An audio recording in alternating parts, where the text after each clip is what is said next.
है और बलिया के कार्यक्रम जो निर्धारित कार्यक्रम था उसके 1 घंटा पहले आ गए। इस तरह से उत्तर प्रदेश में अभी लोकसभा चुनाव की रणभेरी नहीं बजी है, लेकिन अभी से आपने जो है पूरा जो है रणनीति बुन लिया है।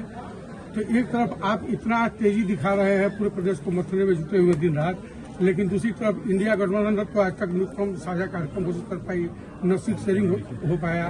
तो आप इस इंडिया गठबंधन का मजबूत घटक हैं। दुख का समय जरूर है और अभी बहुत दिन नहीं हुए राजमंगल के गए हुए, लेकिन जिस समय पार्टी की बैठक हुई उस समय हमारी पार्टी के नेता और राजमंगल और तमाम लोगों ने यही कहा कि इस बार पार्टी को जिता करके भेजेंगे।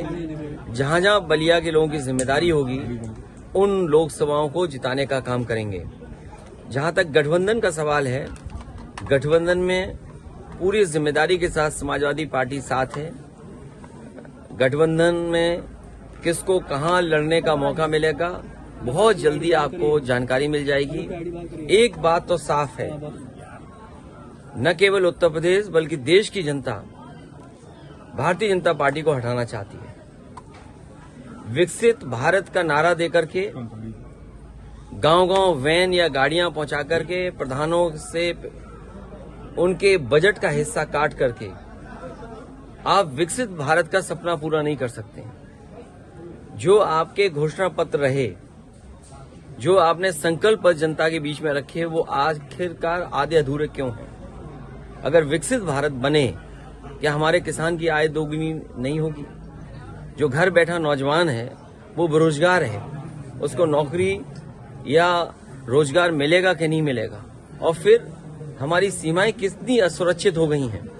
अभी हाल ही में आपने देखा होगा कि देश के रक्षा मंत्री को जो घटना हुई उनके घर परिवार के लोगों से मिलने जाना पड़े।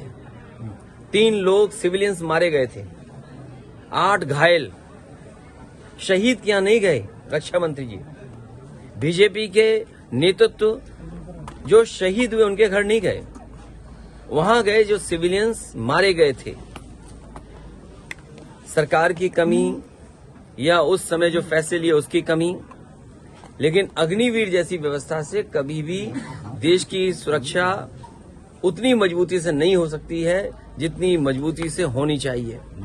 तो सीमाओं का सवाल है, बेरोजगारी का सवाल है, महंगाई का सवाल है, और जो बड़े बड़े सपने दिखाए थे इन्वेस्टमेंट मीट के, आपके बलिया में चुनाव आ गया है तो हो सकता है सपना दिखा रहे हों, लेकिन जमीन पर कुछ नहीं पहुंचा होगा। अगर 40 लाख करोड़ का इन्वेस्टमेंट का सपना देखा है और मुख्यमंत्री जी ने विधानसभा में कहा हो, तो क्या बलिया का हिस्सा नहीं रहा होगा, या गाजीपुर का हिस्सा नहीं रहा होगा, या आपके बगल का जिला देवरिया उसका हिस्सा नहीं रहा होगा? आखिरकार 40 लाख करोड़ में ये आखिरी के हमारे पूर्वांचल के जिले में क्या पहुंचा है? और समाजवादियों ने जो सड़क बनाई थी, कम से कम उसकी वजह से समय पर आ गए। मौसम खराब होने की वजह से भी नहीं आ सकते थे, लेकिन सड़क अच्छी बनने की वजह से कम यहां पहुंच गए और समय से परिवार और अपने पार्टी के कार्यकर्ता नेताओं से मिल पाए। वीके न्यूज उत्तर प्रदेश उत्तराखंड, सच का सारथी।